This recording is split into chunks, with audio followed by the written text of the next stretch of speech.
얼마 전에 뉴스를 보다가 정말 놀란 게 요즘 아이들 사이에서는 용돈이 떨어지면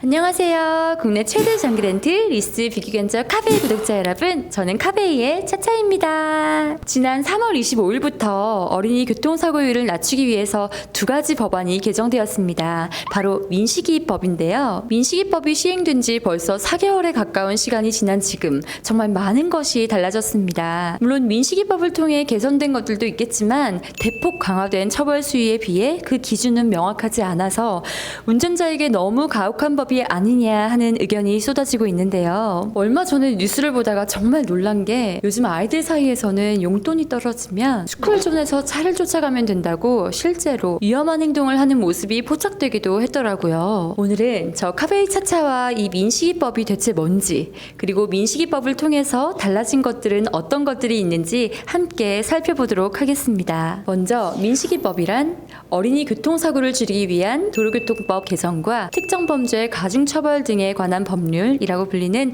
특가법의 개정을 말합니다. 쉽게 말하자면 도로교통법 개정으로 사고 예방을 위한 시설들을 보완하고 특가법 개정으로 어린이 교통사고에 대한 처벌까지 강화한 거라고 보면 되는데요. 도로교통법 개정으로 인해서 달라진 점은 어린이 보호구역에 과속단속 카메라, 과속 방지턱, 신호등, 그리고 방호 울타리 같은 시설의 설치가 의무화됐다는 것입니다. 민식이법에서 논란이 되고 있는 것은 특가법의 조항인데요. 내용은 이렇습니다. 어린이 보호구역, 즉 스쿨존에서 발생한 사고로 만 12세 이하의 어린이가 다치게 되면 1년 이상 15년 이하의 징역 또는 500만 원 이상 3천만 원 이하의 벌금형에 처하고, 만약 피해 어린이가 사망하게 된다면 3년 이상의 최대 무기징역까지 선고받을 수 있다는 겁니다. 물론 민식이법을 시행하기 전에도 스쿨존에서는 시속 30km의 속도 제한과 어린이 안전에 유의하라는 기준이 있었습니다. 하지만 특가법 개정으로 처벌 수위가 강화되면서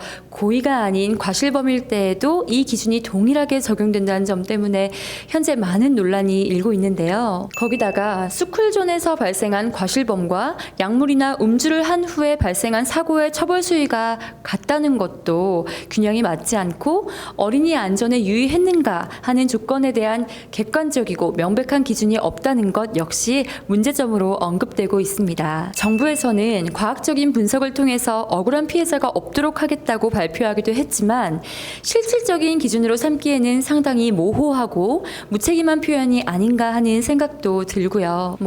스쿨존만 조심하면 되는 거 아닌가 싶다가도 현실적으로 언제까지 피해 다닐 수는 없으니까요. 그렇다면 스쿨존의 기준은 어떻게 될까요? 스쿨존은 초등학교뿐만 아니라 어린이집이나 유치원, 학원까지도 지정이 가능하고, 범위는 정문에서부터 반경 300m가 보통이지만 어린이 시설이 몰려있는 곳은 최대 반경 500m까지 지정될 수도 있다고 합니다. 새롭게 개정된 민식이법에 대한 불만의 목소리가 커지면서 내비게이션 회사에선 스쿨존 우회 기능을 개발하고, 보험사에서는 벌금 보장 한도를 높인 상품을 내놓기도 하고 있지만, 스쿨존에서 발생한 사망사고는 피해자와의 합의 여부와는 무관하게 무조건 형사처벌이 이뤄지는 중대 과실 사유인 만큼 근본적인 해결책이 필요해 보입니다. 물론 민식이법과 별개로 정부에서 스쿨존 교통 안전 강화 대책을 내놓으면서 불법 주차 단속과 스쿨존 교통 지원 봉사자를 2배 가까이 늘리는 등의 다양한 노력을 해주고 있지만, 그래도 사라지지 않는 것이 바로 이 민식이법이 악용되지 않을까 하는 걱정인데요.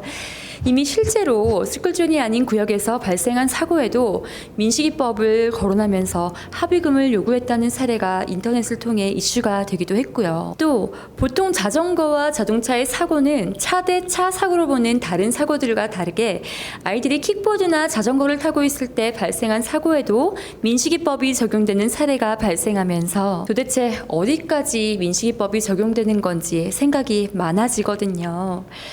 그리고 인터넷에 보니까 요즘 아이들 사이에서 담임 선생님이 마음에 안 들면 선생님 차에 가서 사고를 유발하자라고 한다는 충격적인 내용의 글도 있던데, 물론 사실은 아니겠지만 그만큼 민식이법이 악용될 소지가 많다는 걸 뜻하는 것 같아서 마음이 무거워지더라고요. 민식이법은 분명 우리 아이들을 보호하기 위해서 만든 법인데 자녀들을 등하교시키는 부모님들도 이 법이 두려워서 아이들을 어린이 보호구역 밖에 내려주고 있다고 합니다. 오히려 아이들을 어린이 보호구역 밖으로 밀려나게 만든 상황은 아닐까 하는 생각에 조금 씁쓸해지게 되는데요. 억울한 사람이 없고 피해보는 사람이 없는 행복한 사회를 만들기 위해서는 어느 정도 민식이법에 대한 뚜렷한 가이드라인과 그에 맞는 개선이 꼭 필요할 것 같습니다. 여러분은 어떻게 생각하시는지 오늘 영상에 대한 의견 자유롭게 댓글로 남겨주시고요.